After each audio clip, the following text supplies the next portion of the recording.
Ukraine যুদ্ধ কি এবার আরও ভয়ঙ্কর মোড় নিতে যাচ্ছে? যুদ্ধের মাঝেই ইউক্রেনের জন্য সমৃদ্ধ ইউরেনিয়াম সরবরাহের পরিকল্পনা করছে যুক্তরাজ্য। আর এই ঘোষণার পরই তীব্র প্রতিক্রিয়া জানিয়েছে রাশিয়া। মস্কোর অভিযোগ, এর মাধ্যমে কিয়েভকে রাজনৈতিকভাবে আরও শক্তিশালী করার একটি গভীর ষড়যন্ত্র চলছে। তবে কি পরমাণু যুদ্ধের দ্বারপ্রান্তে পৌঁছে গেল বিশ্ব?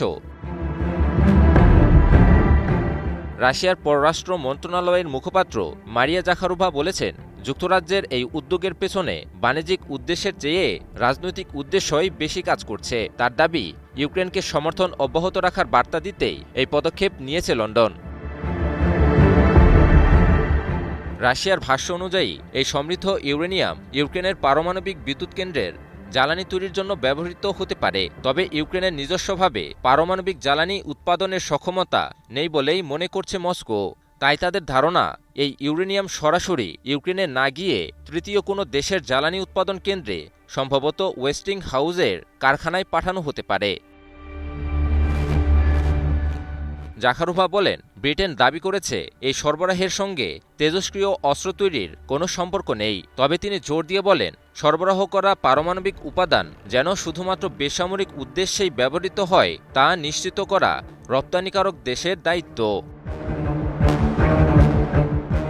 রাশিয়া আরও বলেছে, ইউক্রেনকে অবশ্যই পারমাণবিক অস্ত্র বিস্তার রোধ চুক্তি বা এনপিটির সব শর্ত মেনে চলতে হবে। পাশাপাশি এই উপাদান আন্তর্জাতিক পরমাণু শক্তি সংস্থা IAEA এর কঠোর তত্ত্বাবধানে থাকা প্রয়োজন বলেও মন্তব্য করেছে মস্কো। এদিকে রাশিয়ার অভিযোগ, এমন সময় এই সহযোগিতার ঘোষণা এসেছে যখন ইউক্রেন জাপোরোজ্ঝিয়া পারমাণবিক বিদ্যুৎ কেন্দ্র এবং এর আশেপাশের এলাকায় হামলা চালিয়ে যাচ্ছে। অথচ এসব ঘটনায় যুক্তরাজ্য কোনো ধরনের উদ্বেগ বা নিন্দা প্রকাশ করেনি। মস্কোর দাবি, এই নীরবতায় লন্ডনের প্রকৃত অবস্থান স্পষ্ট করে। প্রতি সপ্তাহে সর্বোচ্চবার বিকাশ পেমেন্টে 50 জন হবেন পেমেন্ট চ্যাম্পিয়ন। জিতে নিন টিভি সহ আকর্ষণীয় সব প্রাইজ। সব মিলিয়ে ইউক্রেনকে সমৃদ্ধ ইউরেনিয়াম সরবরাহের পরিকল্পনাকে ঘিরে নতুন করে উত্তেজনা তৈরি হয়েছে। যদিও যুক্তরাজ্য এটিকে বেসামরিক জ্বালানির সহযোগিতা হিসেবে দেখছে, তবে রাশিয়ার দাবি এটি রাজনৈতিকভাবে কিয়েভকে শক্তিশালী করার অংশ।